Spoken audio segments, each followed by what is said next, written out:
Boa noite, graça e paz. Hoje eu vou trazer uma mensagem de Deus para a sua vida. Convido você a abrir a sua Bíblia em Lucas 15.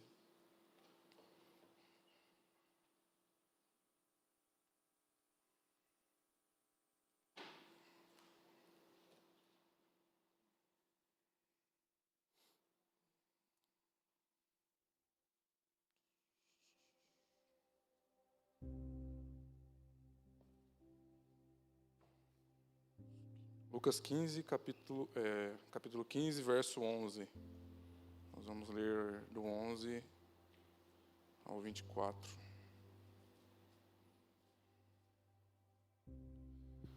Então, para quem não me conhece, como eu falei, meu nome é Lucas, sou membro aqui da igreja, integrante do Impacto Jovem. Sou seminarista, estudante aqui no Seminário Teológico. E já frequento a igreja há um bom tempo, então talvez você não tenha me visto aqui, mas somos irmãos. Amém? Você que abriu, vamos fazer a leitura. A proposta do sermão de hoje é um sermão também expositivo. Tá? A gente vai ficar concentrado aqui nesse texto apenas, no livro de Lucas. Pode ser que eu cite alguns versos em outra passagem, mas a gente vai ficar só aqui em Lucas. Coincidentemente, alguns salmos coincidiam muito bem com a palavra de hoje. Então, a leitura, ela está trazendo assim, acompanhe comigo. 11. E disse, um certo homem tinha 2 filhos, e o mais moço deles disse ao pai: Pai, dá-me parte da fazenda que me pertence. E ele repartiu por eles a fazenda. Em algumas traduções, repartiu entre ele os bens. 13. E poucos dias depois, o filho mais novo, ajuntando tudo, partiu para uma terra longínqua, e ali desperdiçou a sua fazenda, ou bens, vivendo dissolutamente. E havendo ele gastado tudo, houve naquela terra uma grande fome, e começou a padecer necessidades. E chegou-se a um dos cidadãos daquela terra, o qual o mandou para os seus campos a apacentar porcos. E desejava encher o seu estômago com as bolotas que os porcos comiam, e ninguém lhe dava nada. Caindo em si, disse: Quantos trabalhadores de meu pai têm abundância de pão, e eu aqui pereço de fome. Levantar-me-ei e irei ter com meu pai. E dir-lhe-ei: Pai, pequei contra o céu e perante ti. Já não sou digno de ser chamado teu filho. Faze-me como um dos teus trabalhadores. E levantando-se, foi para o seu pai. E quando ainda estava longe, viu o seu pai, e se moveu de íntima compaixão. E correndo, lançou-se-lhe ao pescoço e o beijou. E o filho lhe disse: Pai, pequei contra o céu e perante ti. Já não sou digno de ser chamado teu filho. Mas o pai disse aos seus servos: Trazei depressa a melhor roupa, vestilho, pondo-lhe um anel na mão e sandália nos pés. Trazei o bezerro cevado e matai-o, e comamos e alegramos-nos. Porque este filho meu estava morto e reviveu. Tinha se perdido e foi achado. E começaram a alegrar-se. Amém? Feche seus olhos, vamos fazer uma oração. Senhor nosso Deus, nosso Pai, muito obrigado por esta noite. Obrigado por estarmos aqui, Senhor, mais uma vez, para meditar na sua palavra. Obrigado por esse culto, Pai, abençoado. Abençoe a vida de cada jovem que está aqui, cada jovem que veio. Meu Deus, fale ao coração deles, fala aos nossos corações. Venha ministrar sobre nossas vidas. Meu Deus, abençoe essa palavra. Essa oração que eu faço em nome de Jesus. Amém. Então, o tema da pregação é um perdido achado. E o título dela é Quando tudo se perde, Deus te encontra. E aqui nós lemos então um texto de Lucas. Lucas não foi discípulo de Jesus. Lucas era um médico, provavelmente acompanhava Paulo nas viagens. E Lucas escreveu tanto o livro de Lucas quanto o livro de Atos dos Apóstolos. escreveu mais ou menos no ano de 60 depois de Cristo, alguns dizem, né? Então, Lucas, por ser médico, ele prezava muito pela ciência e pelos detalhes. Nos escritos dele, ele narra, ele pontua doenças, ele dá diagnósticos. Ele é detalhista em como que ele escreve aqui. O livro de Lucas, ele tem 24 capítulos. Ele é grande, só não é maior que Mateus, que tem 28. Mas aqui, então, ele é um livro que conta o Evangelho, né, como Mateus, Marcos e João. Lucas é um livro sinótico, narra o Evangelho, a vida e o ministério de Jesus. O que diferencia Lucas dos outros, na verdade, são poucos detalhes. Eles narram os mesmos fatos. Mas Lucas, ele era conhecido por ser vívido nos detalhes descritivos das suas narrativas, né? Ele traz aqui prenúncios de nascimento, genealogias, ele traz narrativas de João Batista, ele traz encontros, ele traz bem-aventuranças, sermões, tudo com Jesus sendo o centro, um evangelho cristocêntrico. Os milagres que aconteciam eram pelo poder de Jesus. Os ensinamentos dele vinham da sua sabedoria. As discussões, as polêmicas eram causadas pelas suas afirmações. Então, Lucas, ele é vívido nos seus relatos. E aqui ele está, então, nesse episódio onde é narrado a parábola, ele está entre fariseus, doutores, e ele é questionado. E ele começa, então, contar parábolas, né? Aqui é o trio das parábolas do amor de Deus. Nós temos aqui a parábola da ovelha perdida, da dracma perdida e a do filho pródigo. Se você pesquisar, essa no ranking são as 3 maiores parábolas de Jesus, porque elas enfocam o amor de Deus, o amor restaurador de Deus. Nas outras parábolas você vê o semeador, o servo infiel, né? O bom samaritano. Cada uma delas enfoca em algo. Aqui o foco é o amor de Deus, em procurar e recuperar os perdidos. Então aqui ele começa falando dessa parábola que quem se perde é o filho e o pai não vai atrás. Na da moeda, a pessoa que perde a moeda vai atrás. A da ovelha, o pastor vai atrás. Mas aqui o filho se vai. O filho é preciso ser encontrado. O pai aguarda. E o filho, então, ele retorna. Aí, nessa cultura judaica aqui, era, como alguns talvez já até ouviram essas informações, mas era uma afronta muito grande para o filho pedir a herança do pai antes da sua morte. O filho mais novo sempre é tratado, pode ver, como culpado da história. 2 filhos são trazidos aqui, mas o contraste que Lucas queria deixar é com os fariseus, irmãos mais velhos na fé do que os perdidos aqui. O filho mais novo sempre é ocupado, sempre é o mais ingênuo, é o dotado de menos sabedoria, sempre é o que faz os erros, né? E aqui o filho mais novo, ele tinha direito a 1/3 da herança do pai, após a morte. E o filho mais velho, 2/3. O filho aqui, então, ele está dizendo para o pai, pai, eu prefiro que o senhor morra, prefiro o seu dinheiro do que a sua presença. Ele pede a parte dele, e ele pega, ajunta, o pai divide-lhe os bens, divide a fazenda, os bens, entre os irmãos, e o filho, então, mais novo, recebe a parte dele. E ele pega e parte para uma terra distante. Poucos dias depois, o filho mais novo, ajuntando, partiu para a terra longínqua, e ali desperdiçou sua fazenda. E viveu dissolutamente, ou viveu desenfreadamente. Alguns textos trazem isso. Perdeu o controle, né? E aí eu me pergunto, o que levou esse filho a sair da casa? Né? No contexto onde ele tinha tudo, provavelmente uma família muito bem de vida. E o filho tinha tudo ali na casa do pai. O que levou ele a tomar essa decisão? O que levou ele, o que motivava esse filho a sair? E a gente faz um contraste na nossa vida, na nossa realidade, que você passa aqui, ou não está passando agora, mas já passou, ou está passando, ou vai passar, né?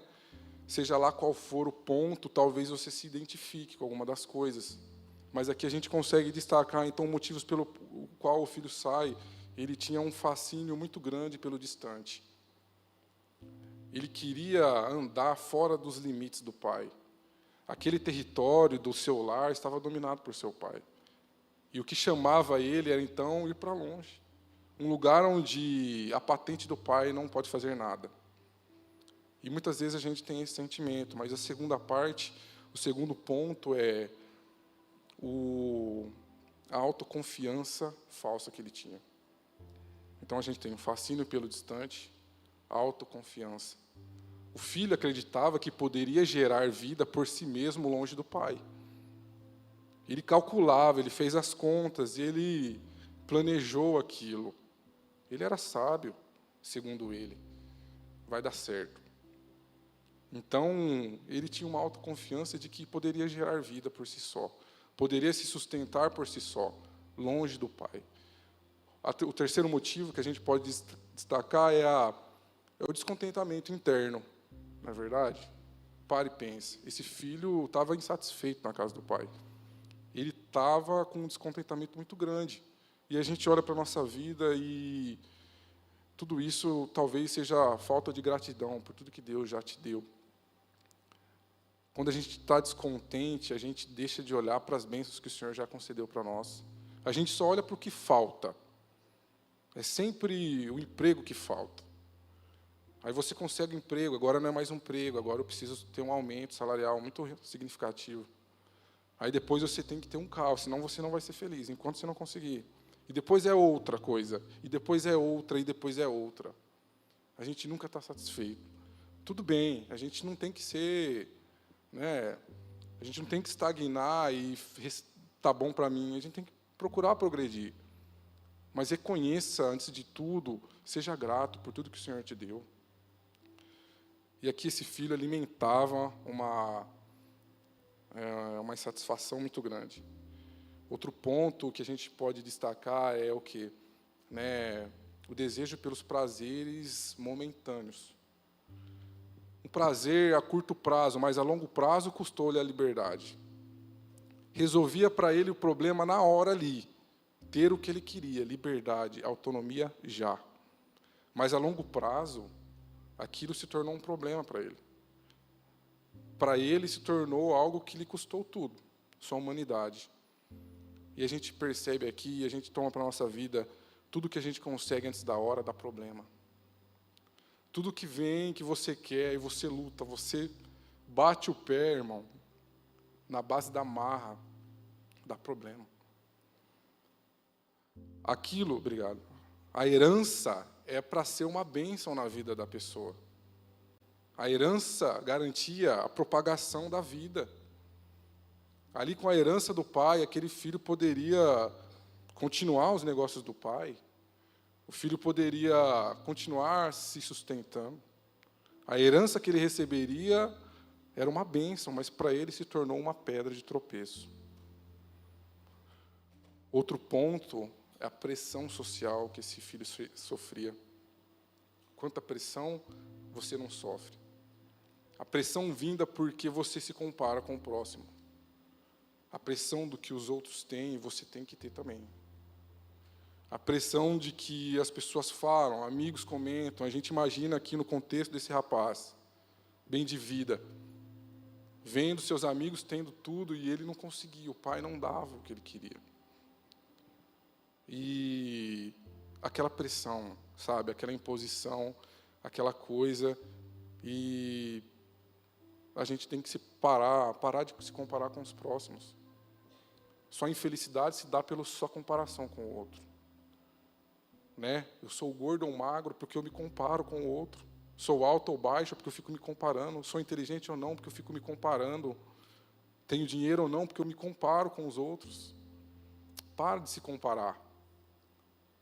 Para de querer ter o que os outros têm porque você viu e a cobiça dos olhos, aquilo te inflama e você quer ter.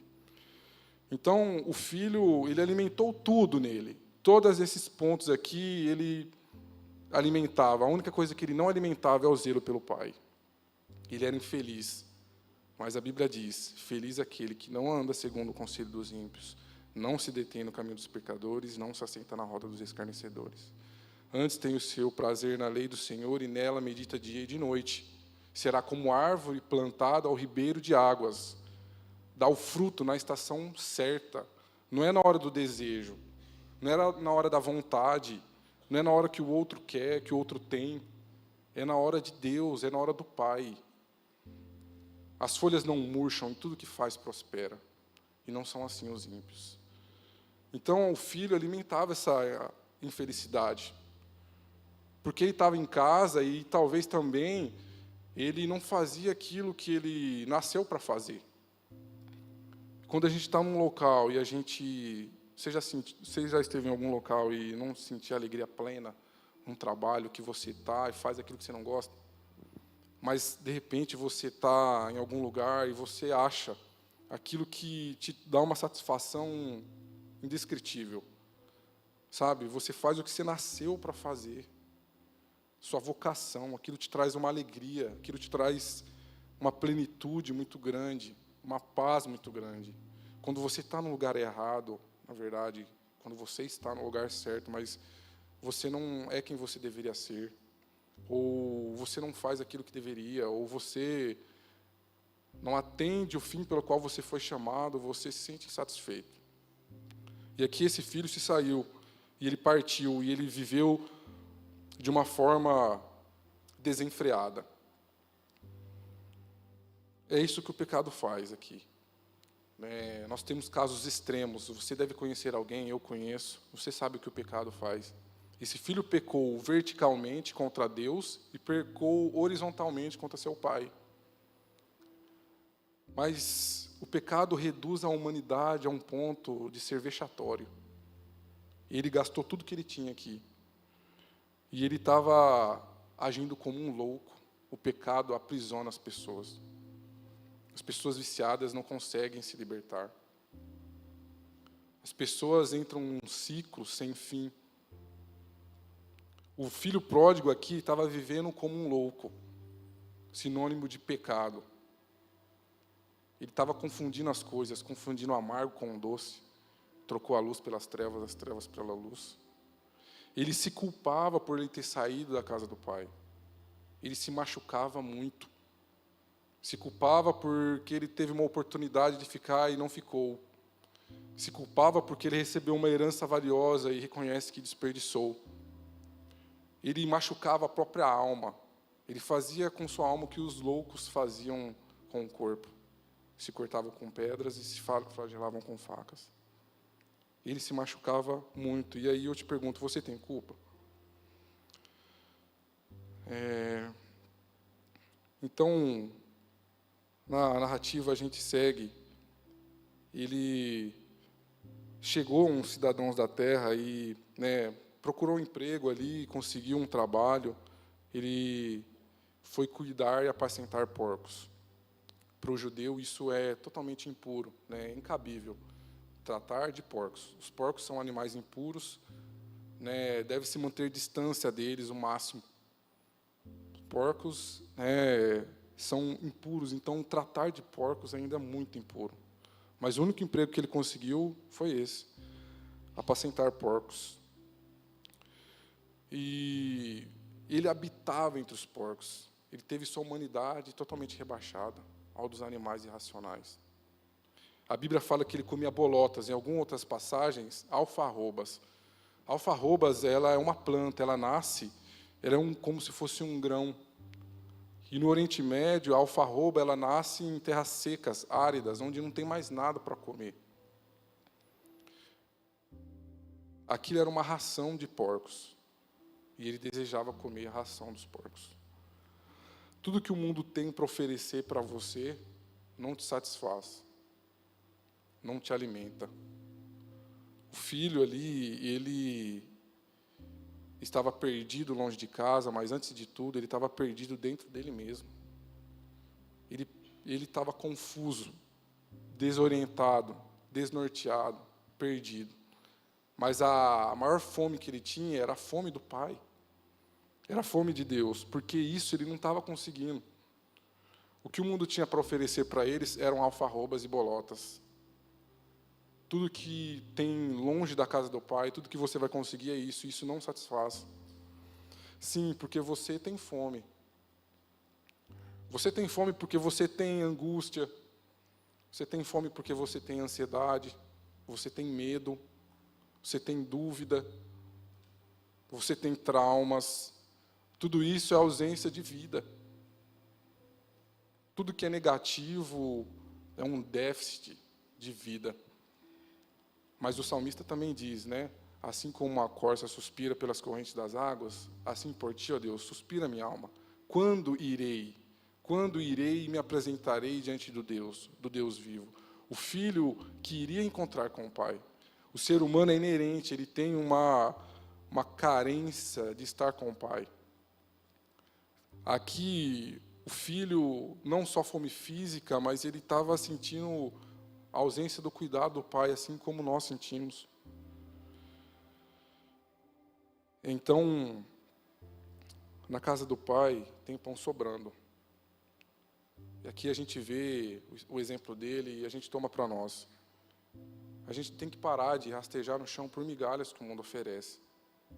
Por coisas que parecem ser boas, rações. E comer da verdadeira fonte da vida, que só tem na presença do Pai, na sua casa. E desejava encher os seus estômagos, verso 16. Desejava encher o seu estômago com as bolotas que os porcos comiam. Ninguém lhe dava nada. Verso 17. E caindo em si, disse: quantos trabalhadores de meu pai têm abundância de pão? E eu aqui pereço de fome. Levantar-me-ei e irei ter com meu pai. E dir-lhe-ei: Pai, pequei contra o céu e pequei perante ti. Já não sou digno de ser chamado seu filho. Faze-me como um dos teus trabalhadores. Aqui o filho cai em si. Nós vemos também o primeiro ponto, né, que foi o afastamento do filho. Depois nós vimos a fome do filho. E aqui agora nós estamos vendo o arrependimento do filho. Ele cai em si. Desperta de um estado de desfalecimento. Ele não tinha capacidade de se libertar. Mas por algum motivo ele retoma o juízo pleno. As escamas dos olhos deles caem. E ele reconhece, ele enxerga. Ele cai em si e ele fala: quantos trabalhadores do meu pai têm pão sobrando? Aqui revela um arrependimento genuíno, a conversão. Como é forte o momento da conversão. Como é forte o momento que a gente se arrepende. Isso não é fácil, irmãos. A gente não sabe quanto tempo durou aqui até esse rapaz cair em si. Talvez passaram anos e anos e anos. E ele prorrogava, lutava, relutava. Custou-lhe tudo. A gente não tem que esperar chegar ao ponto extremo. Mas muitas vezes, muitas pessoas esperam chegar ao ponto extremo para reconhecer. Mas essa ação é só o Espírito Santo que faz na nossa vida. A gente não convence ninguém. A gente não consegue mudar a cabeça de ninguém. O arrependimento genuíno é só o Espírito Santo dá. Ele convence do pecado, da justiça e do juízo. Ele quebranta o coração do homem.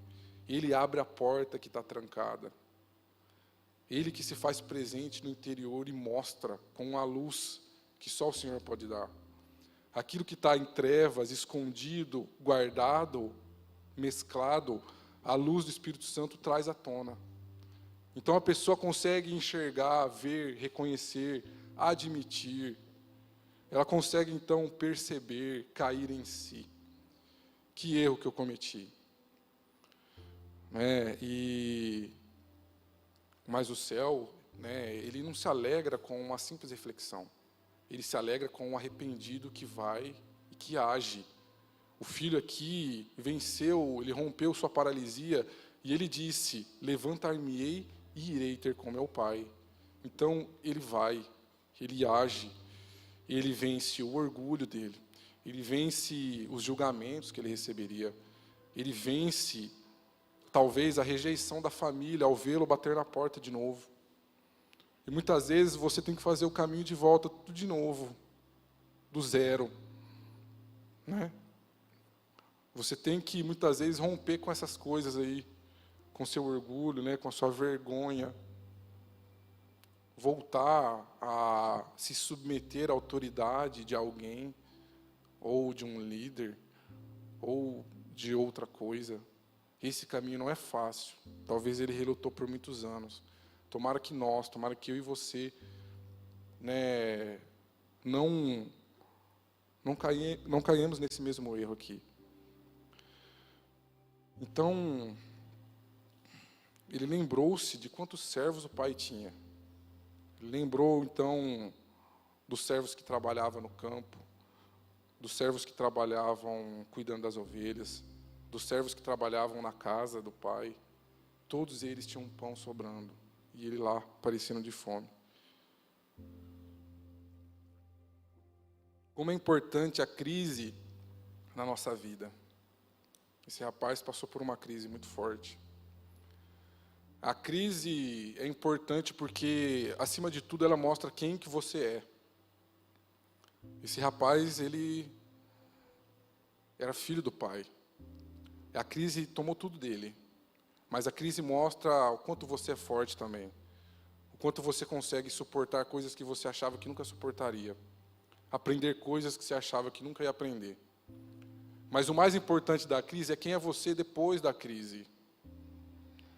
Depois do que passou, o que ficou? O que restou? Para ele, arrependimento, reconhecimento. Levantar-me-ei e irei ter com meu pai. E direi, pai, pequei, acima de tudo, contra Deus. Porque todo pecado, acima de tudo, antes é uma ofensa a Deus. Pequei contra Deus e pequei contra ti, já não sou digno. Trata-me como um dos seus servos. Então ele vai. E aí, então, esse é o arrependimento. E o outro ponto é a restauração. No verso 20, começa. Levantando-se, foi para o seu pai, e quando ainda estava longe, viu seu pai, se moveu de íntima compaixão. Correndo, lançou-lhe ao pescoço e beijou. E o filho disse, pai, pequei contra o céu, e perante ti já não sou digno de ser chamado teu filho, mas o pai cessou. Trazei depressa a melhor roupa, veste-lhe, pondo-lhe anel e sandálias. Talvez você diga assim, igual esse filho, eu já pequei, não sou digno mais, não sirvo mais para isso. Né? Foi isso que ele falava aqui. Não sou digno mais de ser chamado filho. Vou ser um servo. Muitas vezes a gente cobra tanto da gente, irmãos. A gente é tão maleável com os outros, perdoa as ofensas dos outros, mas a gente é carrasco. Aqui, a gente fala assim, né, não sirvo mais, para essa obra ou para isso, tem que ser alguém saudável, eu sou problemático, tenho esse defeito, esse, sofro disso, daquilo, não consigo, não tenho essa capacidade. Mas aí, o pai, sem deixar o filho falar, lembra o filho que, antes de tudo, ele é o filho dele, ele tem um chamado a ser cumprido. E o chamado dele não pode ser revogado. Talvez você diga, olha, eu não sirvo mais, me deixa ser um homem normal, um homem justo, honesto. Deixa eu fazer meu trabalho, não fazer mal a ninguém, para mim está ótimo. Porque eu já não estou mais no crivo de ser esse obreiro. Mas o Senhor não pensa assim. Ele vai e te restaura. Ele pôs na mão do filho um anel, ele vestiu com as roupas e pôs sandália nos pés. Ele capacitou as mãos do filho para agir em nome da família, porque o anel, naquela época, ele serviria de assinatura em documentos. O filho colocava o anel numa espécie de pasta e carimbava ações em nome do pai. Capacitou a mão do filho para agir em nome da família, e assim o Senhor te capacita. Você recebe a autoridade de Deus para agir em nome dEle, porque você é o filho.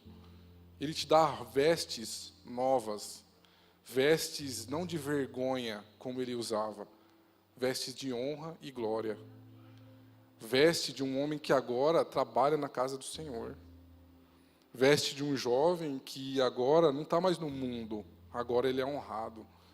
Agora ele está aos pés do Pai. Agora ele está satisfeito, fazendo aquilo que ele nasceu para fazer. Agora a alegria salta nos olhos dele, porque ele sabe que lá fora não tem a comida, não tem o alimento que ele precisa. Por mais belo que seja, estando lá, faltará paz no coração. Por mais bonito, atrativo, ele sabe que é tudo enganoso, porque o mundo é assim. Ele mostra a face bonita, mas a feia não. Então esse filho aqui, ele foi restaurado nas ações, na sua honra, vestes novas, restaurando nele a honra da família, e recebeu sandálias para caminhar. Só os escravos andavam descalços. O filho aqui, ele recebe uma sandália nova para caminhar. Os escravos andavam descalços, mas o filho já não era um escravo do pecado mais. O filho venceu aquele pecado.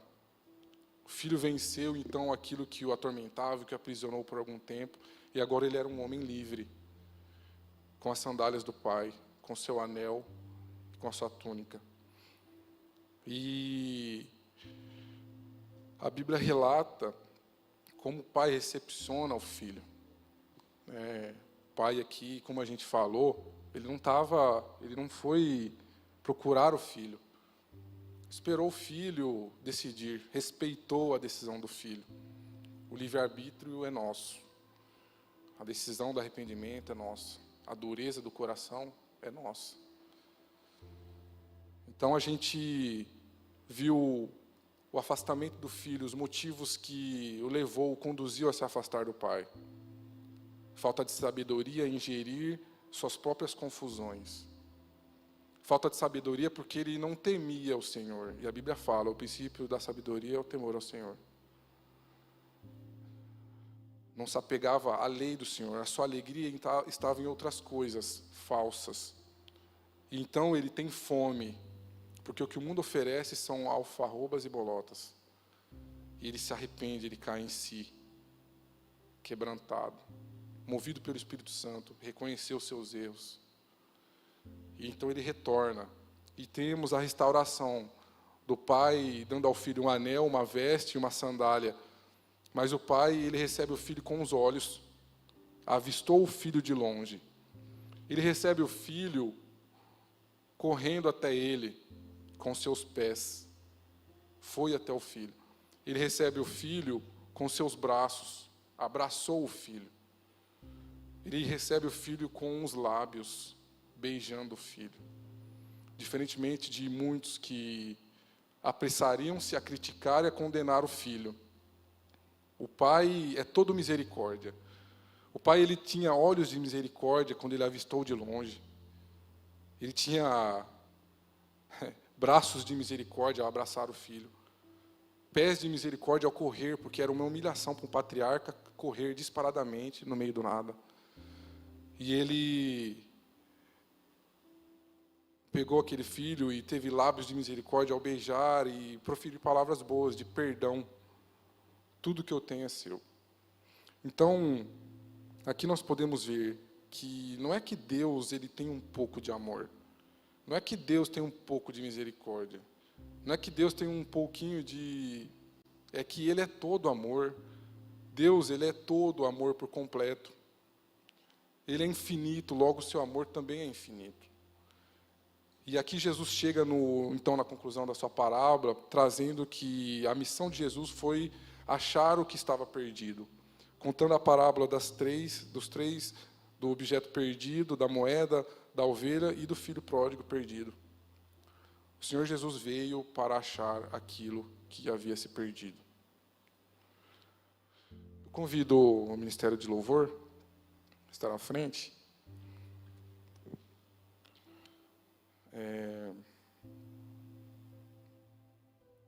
Convido você a baixar a sua cabeça e para refletir.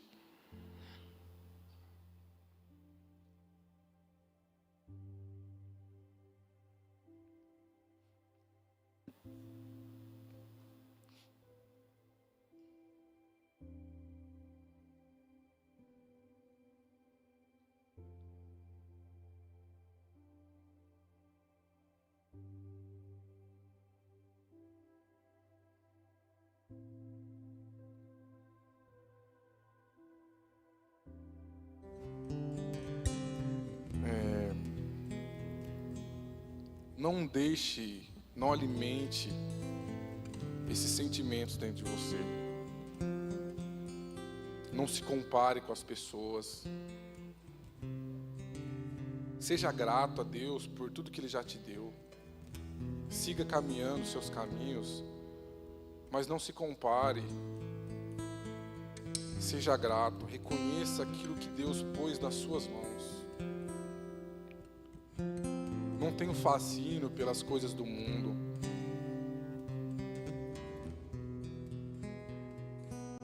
Não abaixe a guarda pela pressão social das pessoas. Muitas vezes nem seu pai, nem sua mãe te entende. Às vezes você quer conversar e não tem ninguém. Nem a mãe e o pai às vezes sabem ouvir a gente. Pessoas que deveriam ser aquela que a gente mais confia, a gente não confia. A gente não consegue falar as coisas mais íntimas para eles. A gente não consegue falar da nossa dificuldade, porque eles não vão entender. O olhar deles são críticos. Nós precisamos apenas falar e ser ouvidos. Muitas das vezes a gente não tem isso, a gente carece disso. Pela nossa falta de sabedoria, a gente toma atitudes extremas, atitudes desesperadoras, acabam nos comprometendo toda a nossa... aquilo que a gente teria de mais belo, que é a herança do nosso Pai. Tome cuidado, porque isso pode fazer cair em pecado. Um pecado que pode, no começo, você pode ter coisa ali e achar que está no controle, mas depois você vai acabar como um animal, que não sabe o que faz, que age por impulso, que perdeu o controle, que apenas é dominado. Mas quando tudo se perder, até aí você achar que não tem esperança. Quando tudo se perder, é aí que Deus te encontra. O Espírito Santo age dentro de você e te mostra. Esse filho teve um quebrantamento, chorou muito. O pai só amava ele. O pai só tinha coisa boa para ele. Como ele chorou. Você talvez é mostrado, irmão, pelas decisões, pelo que você quer, pelo que você aspira, que não está na casa do Senhor. Se você ir, vai ter fome, vai ter déficit de alguma coisa. Então, permaneça. O Pai é todo amor, é todo misericórdia. Por mais que você erre ainda, por mais que você esteja na crise, ela vai te servir para mostrar quem você é de verdade. Você não é um animal, você não é um perdido, você não é um servo, você é um filho do Pai. O seu lugar, então, é na casa do Pai, vestindo o seu anel da família, vestindo a roupa limpa de honra e glória, e vestindo as sandálias de um homem livre que caminha para cuidar dos negócios do Pai.